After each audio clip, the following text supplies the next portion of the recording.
So you finally decided Central Florida is where you want to live. You know, the We sunshine. know the feeling, right? The sunshine, palm trees, and of course those backyard swimming pools. Oh gosh, we hear so much about those backyard swimming pools. Oh, we do.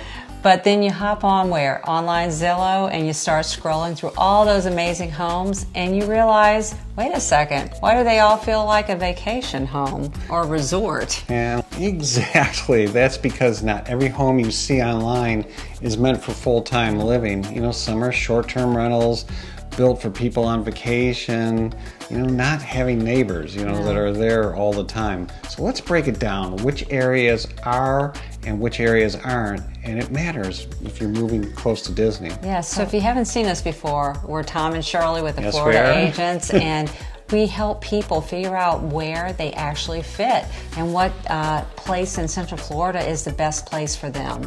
Yeah, so it's because, you know, whether you're moving here as a full-time or buying that investment property, understanding where the short-term rentals are, you know, the zones around Disney, of course. Yeah, the bubble. You can save a ton of stress later on knowing what that all is. I know, we've lived it, we've seen it, and we've helped buyers on both sides. So let's dive in.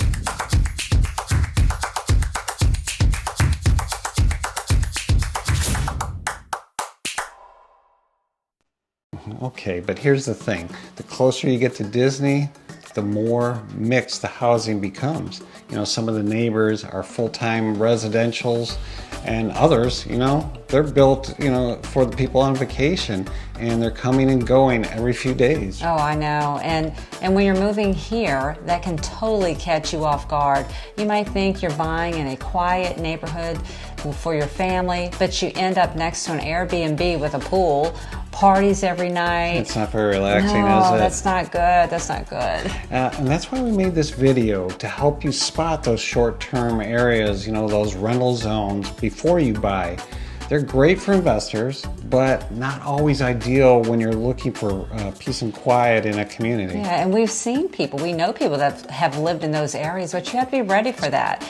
So Yeah, see that cluster wrapped around Disney? That's Kissimmee and Davenport and the south side of Claremont. Yes. All packed with vacation zoned areas, right? yeah, those are. And as you move north and west toward Winter Garden or Mineola, those dots thin out fast. So if you're scrolling listings and thinking, why does every home have a pool? Well, there's a reason why it does. You're looking right inside the Disney bubble. You know, not everybody wants to be in the bubble. Not everybody. Yeah, now there's something most buyers miss. Not every agent marks their listings as short-term rentals. No, they don't. You know, even if it can be used as a short-term rental. You know, so when we search the MLS, we use the filter for no minimal lease, Yeah. period, right? Yeah. That's your real clue that nightly or weekly rentals are allowed, even if it's not labeled that way, you know? Yeah, and it's one of those insider tricks that saves our clients from surprises later. We like to warn them ahead of time. So if you're buying your forever home, short-term zones can be, you know, they can be chaotic. Yeah. Lots of traffic, extra noise, and HOAs built around resort amenities, not neighborhood And they're needs. pretty high, right? Yeah, they are. Yeah, and that constant turnover makes it hard to really get to know your neighbors. Great for guests, not so great if you're trying to build a community. That's for sure. Yeah, so if you're looking here full-time, you want a residential only community built for neighbors, not nightly guests. Yeah, that's Claremont and Mineola. Check out Ridgeview, Trinity Lake, Serenoa, Heritage Hills, and Waterbrook. Or if you want Winter Garden, you have Horizon West. You can look at Waterlay, Watermark, and Hanlon.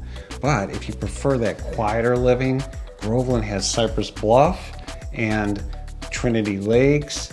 And You know, that's a little further out, a little It further is. north, and, you know, and it's better price points as well. So that might be an option. You know, you're really further away from the Disney bubble over there. better pricing though.